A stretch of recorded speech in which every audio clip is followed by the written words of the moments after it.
Hi everyone, it's Mrs. Lewis here. I'm going to go through a couple of examples with you of factoring greatest common factor and factor by grouping.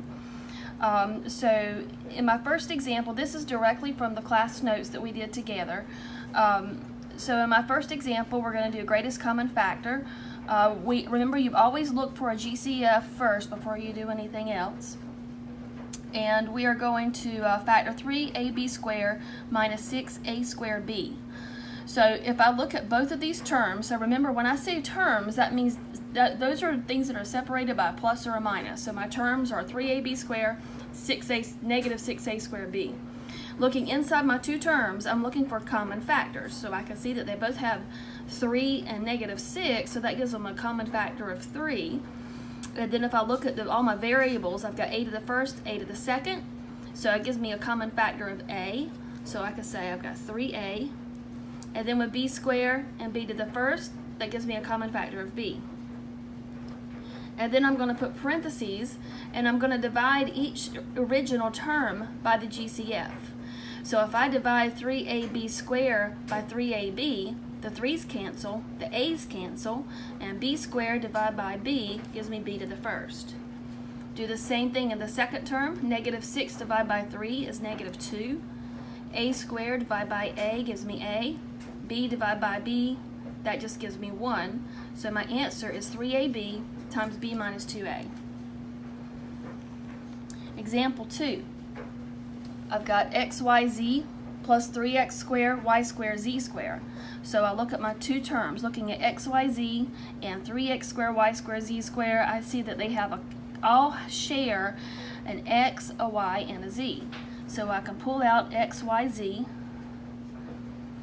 and then in the first term, when I divide my first term by xyz, they all cancel, but it leaves me with 1 because it's going into itself one time.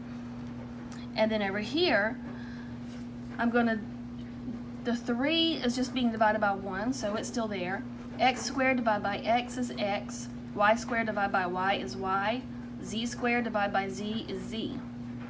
So my answer is xyz times 1 plus 3xyz.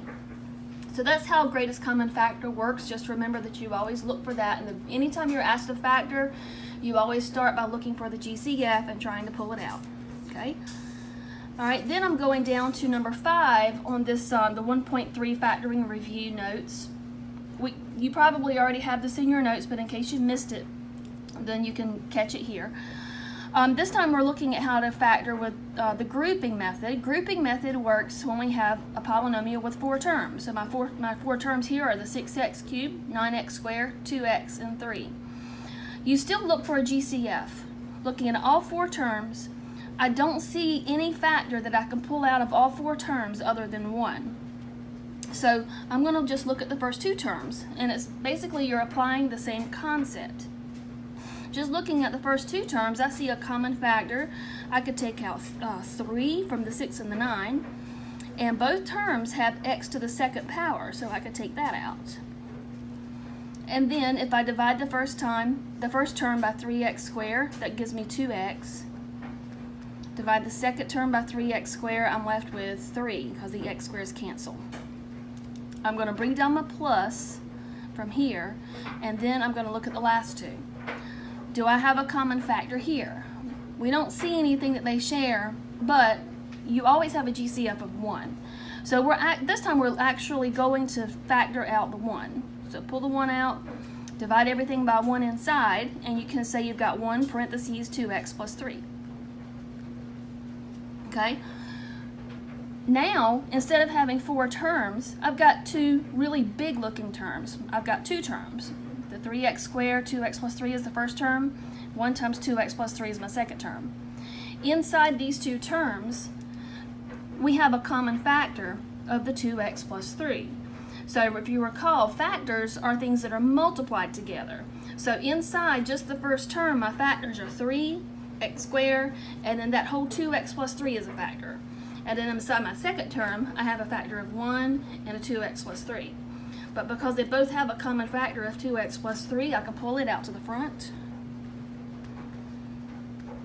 And I'm left with 3x squared plus 1.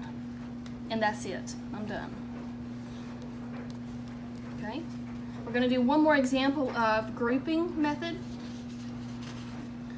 So this is number 4 from that same set of notes, section 1.3.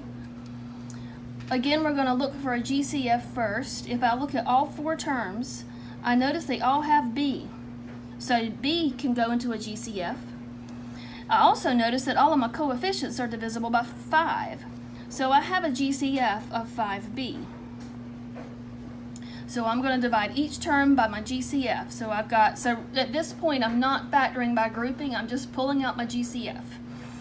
So I've got 6b to the third. Alright, and then I've got minus 9b squared minus 2b plus 3. So I pulled out the GCF. Now I look at what's left inside. It still has 4 terms, so we're going to use the group. We're going to factor by grouping on the inside, since it has 4 terms. Now 5b, that was the GCF. I don't use that anymore, but it always has to sit in the front at each step. So it's just going to keep coming down. I'm going to bring down that GCF. And then I'm going to draw a square bracket, because when I start factoring this, I'm going to have more parentheses. So if I just look at the first 2 terms inside, when I go to do the grouping method, I can see that they have a common factor of 3, and they both have a b squared. And then if I divide each of those by the 3b squared, that gives me 2b minus, and then dividing negative 9b squared by 3b squared gives me negative 3. Then I go to the last 2 terms. This time I have to bring down a minus sign, so that means whatever I take out of this is going to be negative instead of positive.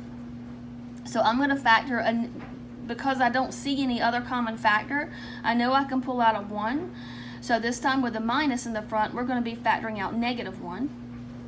So you're just going to divide each of these terms by negative 1. That's going to give you positive 2b and a minus 3.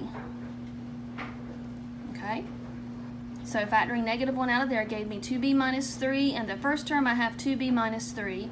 So now these 2 terms have a common factor of 2b minus 3. So we'll pull it out to the front along with the GCF that's already sitting out there. So he's going to come down again, and then we're going to pull out our new GCF, 2b minus 3, and then that leaves us with 3b squared minus 1, and we're done. Okay, so that's how grouping and greatest common factor work, and that's the end of this video.